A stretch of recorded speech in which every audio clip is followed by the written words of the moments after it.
Hello folks, Doug with Stacking Investments here.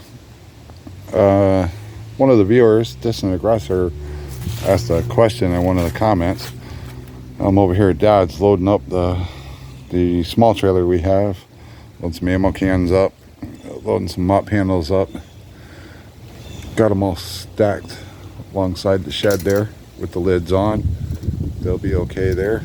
The belts and bags are back there in the back, and those skids, they got plastic tops. They're pretty good, rain resistant skids there, so they will be all right.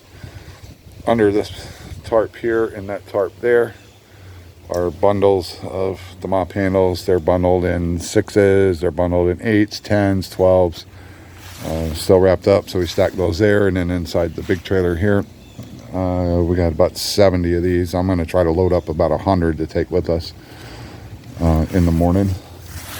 As you can see over here, I have the jetter back in my truck, so I'm back in business as far as that goes. Still got some tools on there. While I'm out here, that was Mom's greenhouse.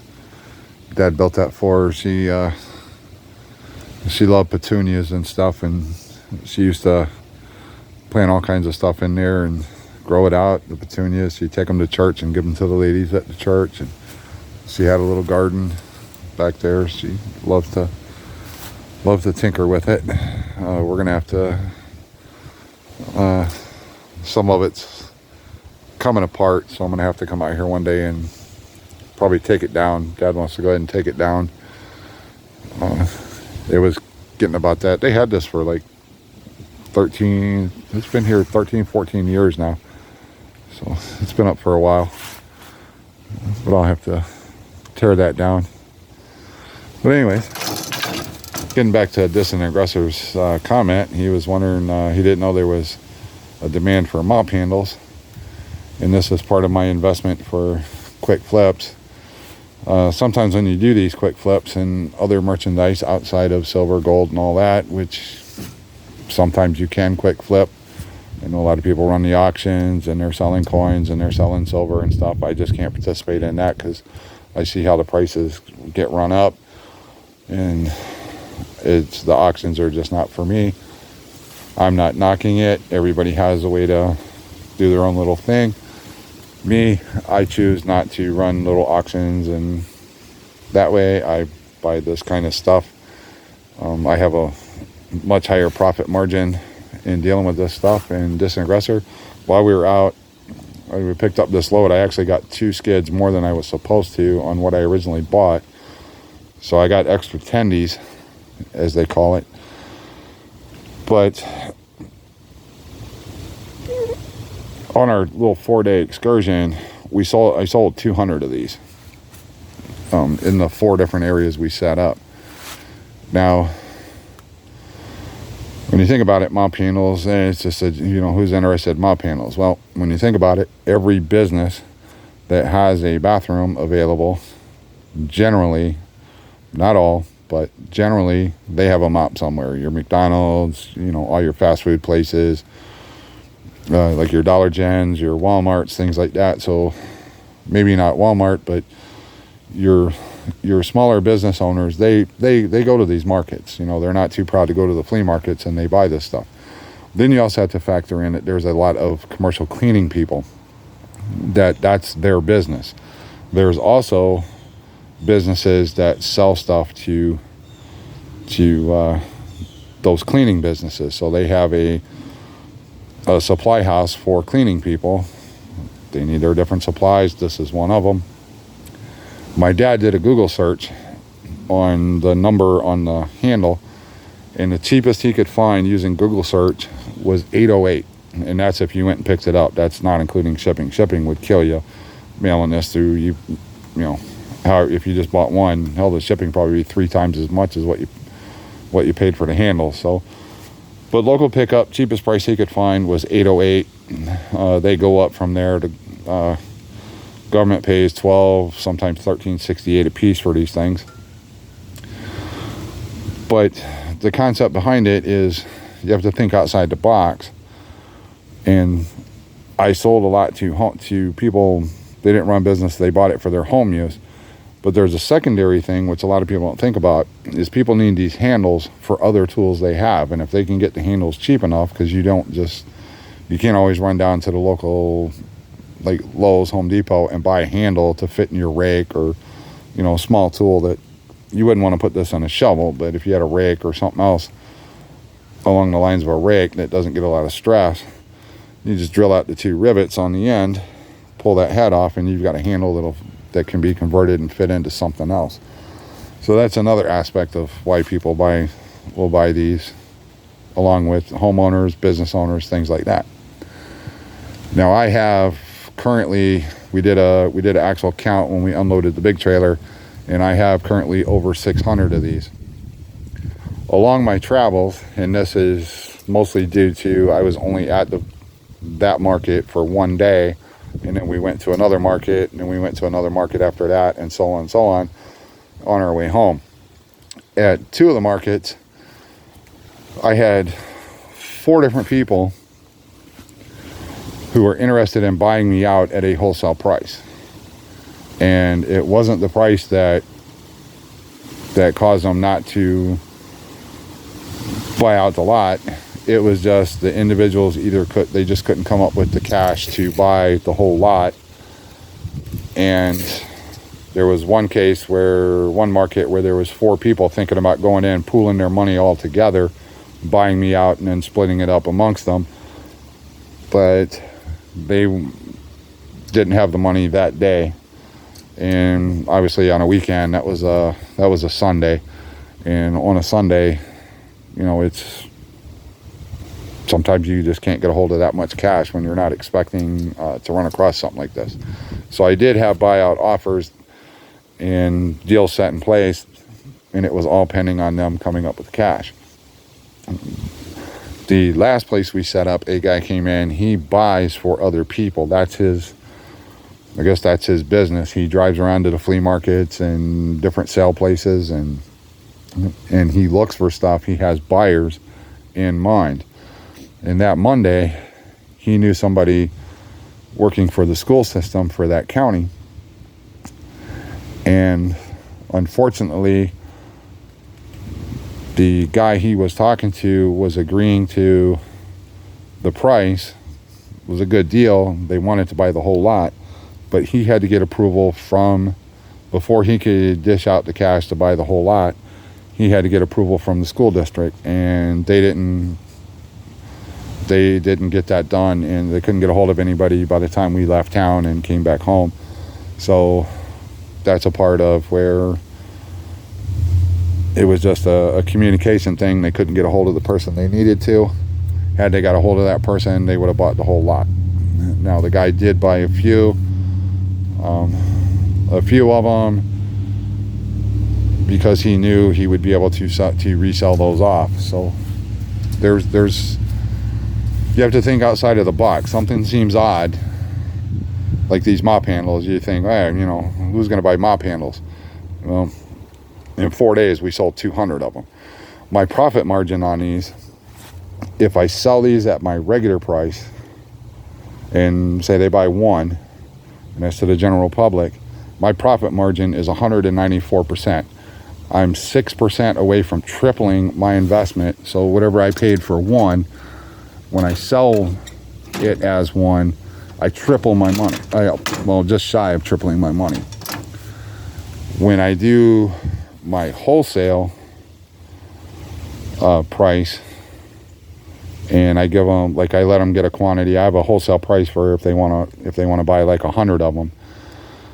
On that wholesale price, I still make, the profit margin on that is 84% at my wholesale price. So I'm just shy, I'm 16% away from doubling my money even at my wholesale price. And then it drops down a little bit. If they buy the entire lot, I have a minimum price per unit if they buy the entire lot.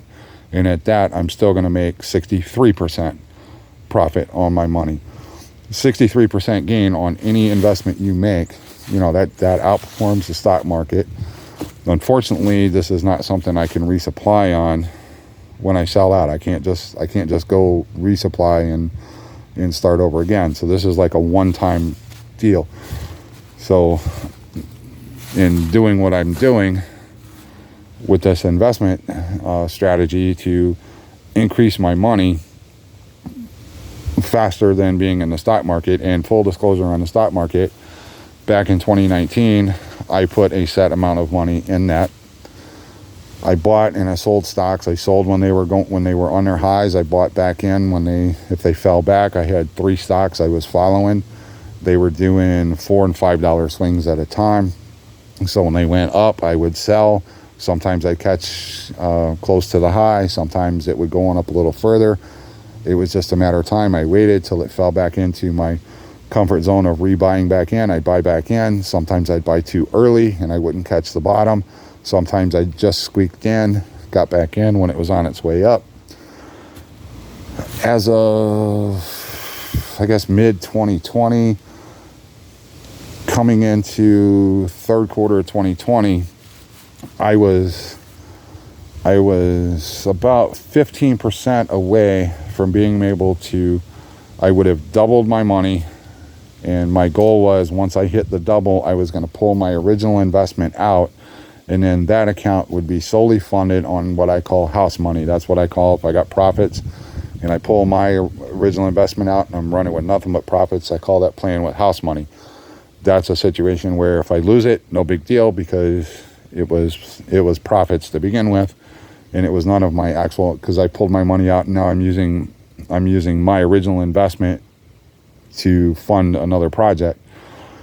Well, unfortunately, we had the stock market start tanking, and I sold some stuff and on its highs, and then as we were coming down, I was buying back in on those same stocks as they were coming down, and unfortunately I wound up getting half of my original investment out, and so I was playing with half my investment plus all the profits, and I just needed a little more to double so I could pull the other half out. But unfortunately, when it started tanking, I did what I could. I sold on the highs.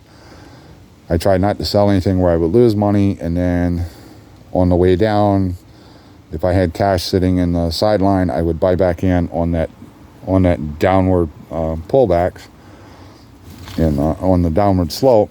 And unfortunately, well, actually not in a bad position, but I wound up being, at the worst case, I was 7% in the negative, 7% into a loss on my original investment. So all my gains had disappeared, and now I'm 7% loss on my original investment.